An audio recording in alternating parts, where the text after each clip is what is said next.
آج کل مجھے بڑا ہی سخت دکھ ہوتا ہے حرمین شریفین میں کہ لوگ جاتے ہیں اور وہاں پر ہاتھ میں ہوتا ہے کیمرہ موبائل کا، اور وہ وہاں پر کھڑے ہو کر گروپ بنا کر تصویریں لے رہے ہیں۔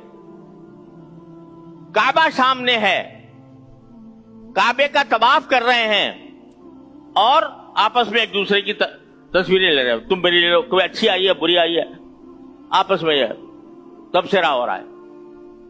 میرے نزدیک یہ بات حرم کعبہ اور حرم نبوی کے تقدس کے خلاف ہے۔ آپ حج کرنے آئے ہو، رسول کریم صلی اللہ علیہ وسلم کی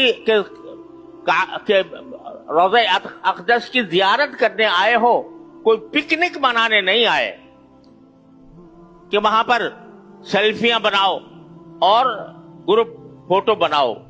انتہائی صدمہ ہوتا ہے مجھے کہ رسول کریم صلی اللہ علیہ وسلم کو سلام عرض کرنے جا رہے ہیں، ہاتھ میں موبائل ہے، وہ دیکھتے چلے جا رہے ہیں، دیکھتے چلے جا رہے ہیں۔ ارے یہ وہ جگہ ہے جہاں پر بڑے بڑے اولیاء اللہ ڈرتے اور تھر تھراتے آتے تھے۔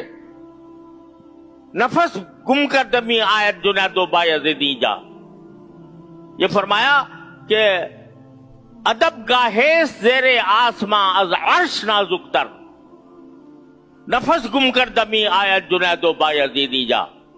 یہ ایسی ادب کی جگہ ہے آسمان کے نیچے کہ جو عرش سے زیادہ نازک ہے، اور جنید و بایزید جیسے اولیاء بھی یہاں پر ڈرتے ہوئے آتے ہیں، اور تم ہاتھ میں کیمرے لے کر اور کیمروں سے تصویریں بنا رہے ہو، اور خیال نہیں ہے کہ کس بارگاہ میں جا رہے ہو۔